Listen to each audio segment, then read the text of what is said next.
Chapter 4. The next morning, Jada rose from her slumber with a long stretch across her naked body. Covered partially by silk sheets, Legis' bare, strong back was a beautiful sight to behold. Jada reached over to gently touch him, moaning a little as the recollection of their night together billowed into her mind. Then, she sat up straight in the bed as the rest of her memories swept away her fogginess. Her sister was alive. She'd committed a terrible crime with the new ruler of the Sky Colonies. She was a significant risk to Legis because of her compassion for the Earth Colonies. If she didn't assist in their destruction, she and Legis could both be flogged and executed. Yet, none of these felt as jarring and dangerous as the incident that ended their day. "There's a stranger in my home." Jada and Legis were indeed assigned a different kind of guard last night. Milo may have looked innocent enough, but Elian's tone was revealing. Somehow the couple had found themselves caught in a political war between the royals and the order that inadvertently put a target on their backs. Legis had initially seemed blind to this as Milo accompanied them home. He was still high off the recognition this directive seemed to imply.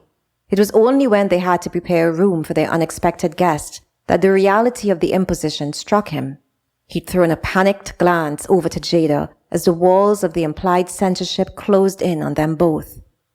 Jada made love to him that night, not only because he needed it, but because she did too. For every heaving chest and quickened breath, they pushed the unwelcomed presence further away from their minds. Their sensual cries echoed throughout the corridors of their home, gracing the cheeks of the restless Milo with reddening hues. As Jada adorned her nakedness with a plush morning robe, Legis stirred and then whispered, "Is she really here?" He too had hoped Milo's presence was a bad dream. "We should head down for breakfast," Jada said quietly, now conscious of her volume. She internally groaned at her lack of awareness the night before. It is her first time here, and I'm sure it will be quite strange compared to what she's accustomed to at the Order. The temples of the Order contained relatively simple establishments for junior priestesses and priests. The single beds and small rooms weren't because of a space limitation. The grounds for the temples were quite large. From the age of 16, families in the Order dedicated the juniors into service. Placing them in these limited housings was meant to free them from their attachments to all that may distract from the voice of Jeanelle. However, being born of the hereditary line of the Order no longer implied that one would hear Jael's voice. Jeanelle had seemed to grow increasingly selective when she chose her vessels within the Order. Those juniors who couldn't access Jael's voice by the age of 18 were placed into other services, whether attending to the priests and priestesses, maintaining the grounds, or, even worse, being ignored and looked down on by the priesthood. It was why Milo and Sigil, both 17 and without evidence of that sacred hearing, enthusiastically agreed to serve in the secretive task force. Having an almost guaranteed placement into the priesthood, regardless of access to Jael's voice, meant being showered with the most stunning homes, luxuries, and respect. After Jada and Legis finished getting dressed, they headed down to the dining area where a nervous Milo sat. Milo had never seen such beauty within a home. Being of humble origins, her mother and father cleaners on the temple grounds, her life had been a simple one. Now, surrounded by servants who offered her mouth-watering food and lush drinks at every turn, Milo felt inadequate and out of place. Seeing Jada and Legis decked off in splendor contrasted to her simple grey junior linens didn't help. Milo rose awkwardly to her feet, bumping into the table as she stammered, Good morning." Legis and Jada responded in kind with a cold, robotic tone.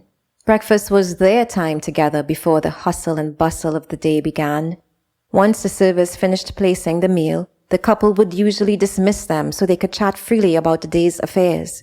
Then, they would stroll to the Skyview balcony to throw naughty, loving words into the morning breeze while exchanging passionate kisses of well wishes for the day. Today, they stared at each other while the servants stared at them, everyone unsure of how to behave. As Jada observed the junior, head bent almost parallel to her plate, she felt a shot of compassion for how uncomfortable Milo seemed. Milo likely hadn't asked for this fate, hadn't predicted it in 1,000 years, just like Jada hadn't asked to hear Jael's voice. I wonder if she also hears Jeanelle, and if she does, what does Jeanelle say to her? A fresh bud of curiosity grew within Jada. Perhaps she could make the best of the worst situation and try to understand more about Jeanelle and the sphere. Taking a deep breath, Jada started. Welcome to our home. Well, it's your home now as well, for as long as High Priestess Elian desires. We do hope you will enjoy your stay with us, even outside of your duties. Legis shot Jada an appreciative look for the kindness he couldn't yet bring himself to muster. Thank you, Milo said softly, with a hint of relief at the warmth she sensed in Jada. The rest of the meal passed with a polite conversation about the 11's ball the night before and the crowning ceremony scheduled for that day. They were all relieved when it was over, having survived it peaceably, at least until Milo asked, What time should I be ready to accompany you both to the ceremony this evening? The stiffness was instant, with lips pulled tightly as Jada and Legis suggested a suitable time. This new reality was not easy to accept. Still, the unfolding shock of the day was yet to reach another high point. When Legis headed out to his meeting with the forces, Milo insisted she stay with Jada.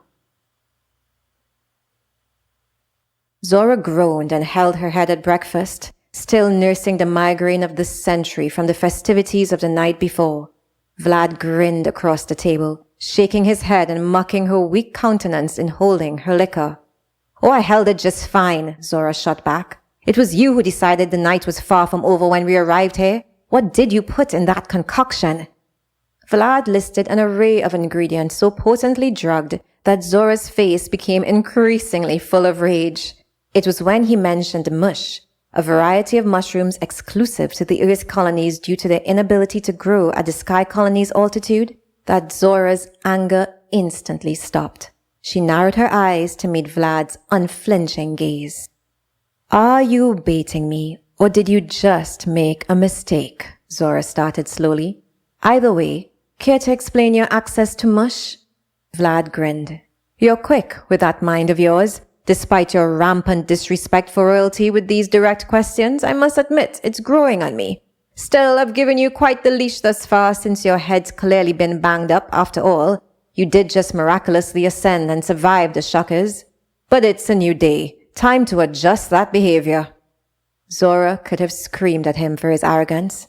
Instead, she dryly responded, Oh, your supremacy. I'm so sorry. Consider me fully adjusted. Vlad burst into laughter, enjoying the game far too much to want anything changed about his pretend sister. You do remind me of her so much, my Tamina, he said softly after catching his breath. Zora sensed the story, but felt his walls quickly closing in as he continued. We need to prepare you for the crowning ceremony today. You could have done what you wanted at the 11 yesterday because, well, we royals have been known to spit upon the arrogant practices of the order. Zora scoffed. Ignoring her, Vlad persisted. But today, under royal ceremonial guidelines, it is crucial to our deception that you can follow suit with all that will be asked of you. Asked of me? Zora balked. Yes, Tamina, sister of the king of the Sky colonies, he droned on. Things will be asked of you given your presence here, and with you being my only familial relation. What about your parents? Don't you have those? Aren't they coming? Or are they also unable to stand you? Zora quipped back. A flash of surprisingly human sorrow plunged Vlad's face into a frown. They're dead, he stated flatly, and then moved on to the details of the ceremony as though what he'd said didn't even matter. Zora's thoughts towards him softened. There's much more to this Vlad than meets the eye. Still, as he authoritatively addressed her with lists of instructions on how to walk, talk, and even merely be, Zora easily shoved away her sliver of curious compassion. Vlad had a way of triggering her last nerve. It didn't help that she knew the truth about how the royals, like the Order, had been able to dominate this new planet. They'd come from a line of engineers and scientists who Jeanelle had inexplicably drawn to the planetary portal on the old Earth. This portal had appeared in multiple places while still retaining its oneness, an omnipresence that had puzzled even the brightest among them. Unlike the ancestors of the Order, who were obsessed with the esoteric and spiritual, the early royals were fanatical about the planet's technological potential. They were the ones who spent years experimenting with the strange metals that made up the spheres. However, they could only identify its gold properties, not the other metals that quivered with life. Still, that didn't stop them from finding ways to utilize what the Order saw as the magic of the spheres, a quality the scientists and engineers saw as mere equations. It didn't take these scientific minds very long to control all the technological assets on the new Earth through the hoarding of their knowledge and understanding. Anyone wishing to accomplish anything from building a home to powering a light had to come to them. Teaching only their families the tricks of the trade, they soon amassed power and wealth with each brilliant hypothesis and successful experiment. Despite the first priestesses and priests having access to the voice of Jeanelle, they didn't know how to do any of what the engineers and scientists could do. A bargain was struck, a treaty of sorts, that allowed the scientific minds to barter their way into royalty in exchange for technologically enabling the Order. It was the royals who discovered how to float the sky colonies upon the towers by using the Goldberg sphere to create a gravitational atmosphere conducive to sustaining air and life. It was a crucial discovery when opposition arose from those who believed both the royals and the Order had taken advantage of the others. Some claimed others outside of the Order could hear Jael's voice. The Order opposed it as blasphemy, denying the messages given to the others, calling them lowly, desperate people seeking power. With the help of the royals, they rounded up those who claimed such divine access outside of the Order. Then, they executed them as heretics. A civil war broke out. Those who sided with the royals and the Order fled to the sky colonies to defend themselves from there. That was the day a line was drawn between the earth and the sky. The royals took their place upon the throne, promising to keep the sky colonies rising higher each year, with the understanding, of course, that the Order would mostly stay out of their way. If the Order chose to interfere, the royals promised to descend the sky cities into the chaos below. The Order never appreciated the stronghold the royals held over them. Still, they also knew they needed them, for now. Secretly, however, the Order had been slowly learning the ways of technology by conducting off-the-book experiments. They had seen most of their success in the 2 years they were the de facto rulers of the sky colonies. Vlad's presence and interest in the capital's affairs were an unexpected twist in their plans. By the time Vlad completed teaching his training course on how to be a royal, Zora felt even more exhausted than she was after climbing the sky towers. Was all of this necessary to put in place when you all weaseled your way into power? Zora groaned. You scientists and engineers have always thought you were more important than everyone else, given the rumors from the old Earth. I guess this was your chance to prove it. Another scoff resounded from Vlad, and then a chuckle. You act like I was there when these decisions were made hundreds of years ago. Are you not a techie like the rest of them? Zora shot back. Of course I am, Vlad hoarsely replied, grinning to see Zora's eyes roll further back than usual. It would be remiss of anyone with such an opportunity to not take the royal classes in the workings of this world. Knowledge sustains power. It can also destroy it. Zora's voice was dark enough for the grin to vanish from Vlad's face. He gave her an inquisitive look, somewhat inviting yet somewhat threatening. Zora continued, How is it that no one has asked why I am here? Aren't you curious as to why I would take the 1,000-platform climb to return to this hellhole of a place that you all see as heaven? So this wasn't about being reunited with Jada once more? Vlad replied sarcastically. Don't think for a moment I'm high off your sisterly love, but I was willing to offer a little patience for you and Jada to have a reunion of sorts before we got down to business. I am happy to accelerate that. Why are you here? Zora flashed a triumphant grin. Let's keep you guessing for now until you can facilitate a proper and private reunion for Jada and me. Then, and only then, I promise to reveal my intentions. Zora could have sworn she saw the tiniest flicker of fear cross Vlad's eyes. Consider it arranged, he pensively responded. A gong signaled a visitor at the door of Jada's home. A servant went out to answer it while Jada and Milo sat in the Skyview balcony. They'd both been quiet, lost in their thoughts and afraid to reveal their true feelings. Instead, they waited patiently for time to pass as the midday sun slowly took its place in the center of the sky. When the servant returned with an immediate lunch invitation in the palace, Jada and Milo mindlessly recoiled at the abnormal nature of the event. Shouldn't they be preparing for the ceremony? Milo questioned before Jada caught her breath. Plus, Jada tried to recover, Legis isn't available now. The servant, who had just turned away, paused uncomfortably, and then explained, "The invitation was only for you. It was issued by Lady Tamina." Millow's eyes widened as Jada's heart flipped in her chest. This, had it been Zora's idea, was dangerous.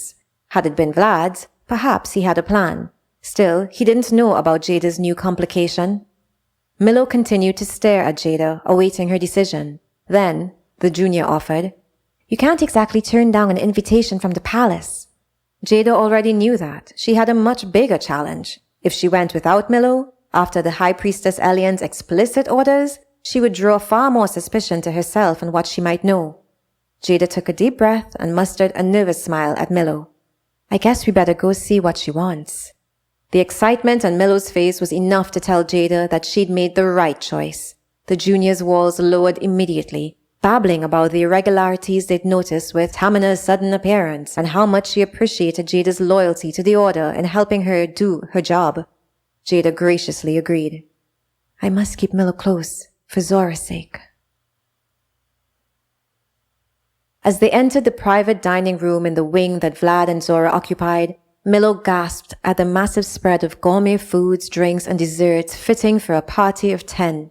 Instead, only 3 place settings were laid out, with Vlad and Zora already seated at theirs. They stood upon seeing Jada, who bowed almost to the ground. But then they grew increasingly cold at the sudden sight of a bowing Millow just behind her. Vlad glared cuttingly at Millow.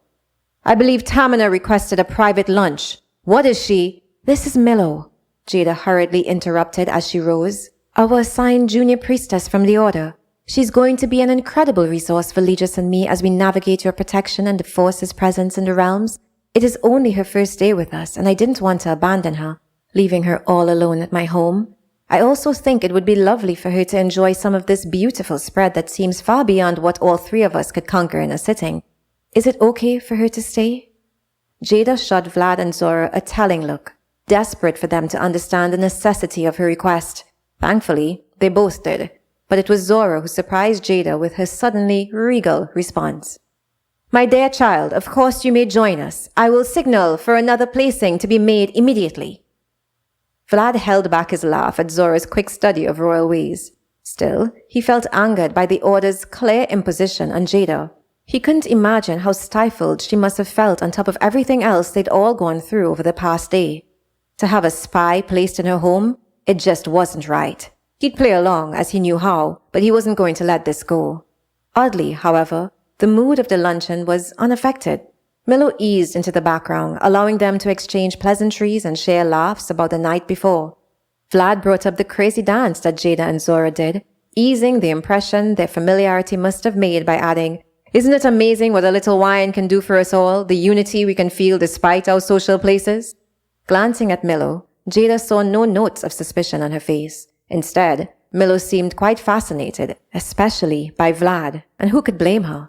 Vlad's tall, muscular body was clad in a formal royal suit, white with gold trimmings that dazzled against his olive skin. His piercing light brown eyes matched Jada's, but his jet black hair was a stark contrast to her wispy brown layers. When he spoke, his deep voice was commanding yet sultry. Vlad seemed to know he had Millow's attention. Her little crush vaguely amused him, her being such a young girl of no status in his eyes, but he soon decided to see it as an opportunity to keep Millow's interest away from Jada and Zora. Thus, now and then, he flashed a little smile almost in Millow's direction, but never quite at her. Jada couldn't help but swoon at his caring choices. Yet, when Vlad finally graced Millow with a direct smile that sent a swoosh of redness over the junior's face, Jada scoffed to herself. He doesn't have to distract her that much. Jada didn't perceive her unfounded jealousy as it unfolded, but Zora did.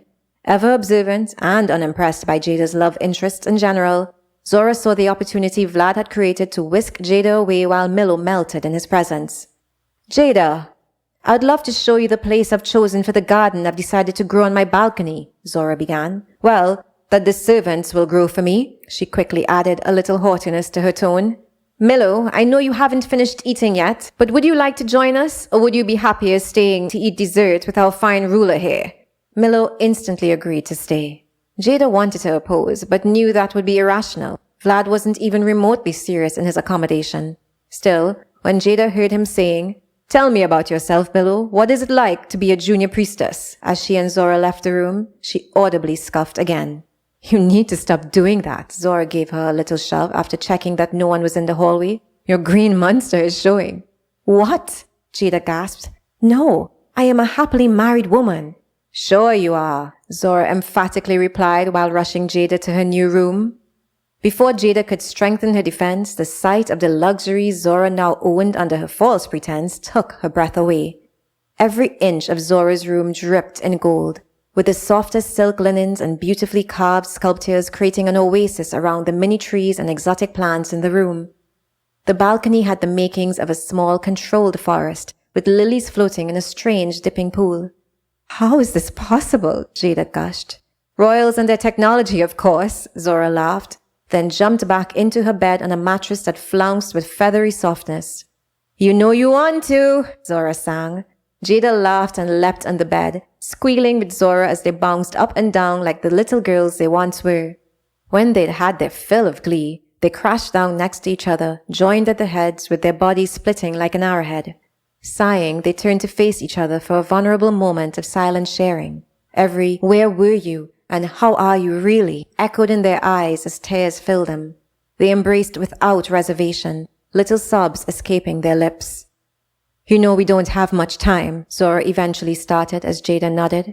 They could not keep Milo waiting too long. But I needed to tell you first, Zora continued, that my presence here isn't just for you. I've been assigned a mission from the Earth colonies based on intelligence we received of the Order's intent to destroy us. A mission? Jada questioned. As in, you're some sort of soldier? More like a commander, actually, Zora explained. But for this mission, I was also the team lead. I took 3 of my bravest and best soldiers with me to ascend. We lost one, my best friend, Raya. Zora's voice broke. She died with the first shocker, and that was my fault. We had access to a kind of drug to help us withstand the shockwaves, but I was worried about the side effects. I didn't let her take it in time. I'm so sorry, Jada said softly. She gently brushed away a tear from Zora's face as she connected the dots on Zora's survival of the balcony's shocker. But my mission, Zora continued, is to free the Sky Colonies from the lies they've come to believe. While Jeanelle has been awakening some late in life, like Vlad, there are rumors of a few other cities besides us who exist in the Sky Calls, those who have heard Jeanelle's voice from birth but have had to hide it. Their ability, and ours, to open a connection to Jeanelle is two-way if they develop the spiritual strength to achieve this. But we've also heard that the Order has captured at least one of them. They torture him to hear what Jeanelle has spoken. Jada's eyes widened with panic and denial. But why would they need to do that? Jada, no one from the Order has heard Jeanelle's voice for at least a century. What? Jada's volume climbed. I know. It is the greatest deception, all for their power. The royals don't even know this, but I believe they suspect it. My mission is to free the captured city and find the others so that we can put an end to the age of the Order and allow Jeanelle to reign once again. Before Jada could ask anything else, Zora reminded her, we must go back to the luncheon. We've taken too long as it is, but don't worry. We will find a way to speak again. Vlad will make sure of it. Jada nodded numbly, rising from the bed and following Zora back to the dining room. The events of the past 24 hours had stripped her of everything she'd ever thought was true. A part of her wondered if anything was worth believing in anymore. How could it be possible that the Order had lied to everyone for over 100 years so that they could keep their position over the cities? Even worse, they'd lied and said Jeanelle had instructed the annihilation of the Earth colonies, and they were going to flog and execute anyone who disobeyed. All that torture and death promised in Jeanelle's name, yet not a single priest or priestess could hear Jeanelle's voice. A wave of righteous anger rose in Jada. She entered the dining room churning with that rage, oblivious to Milo's flirting with Vlad as she giggled at the last comment he'd made. None of that mattered to Jada anymore. Only one thing did, helping Zora fulfill her mission. We should go, Jada firmly stated. We should leave you both to prepare for the ceremony. Milo jumped to her feet as if caught in an act of sin, stammering her gratitude for Vlad and Zora's graciousness in allowing her to stay. Vlad and Zora walked Jada to the door, with Milo taking a final sip of wine before intending to follow a few steps behind. Suddenly, Jeanelle's voice whispered through the air, touching Jada, Zora, and Vlad as it always did with a little jerked reaction. "Free my servant," were her only words. Jada and Zora exchanged a knowing look, raising Vlad's suspicions that they knew what Jeanelle meant. A crash sounded from behind them as Milo dropped her goblet with a cry.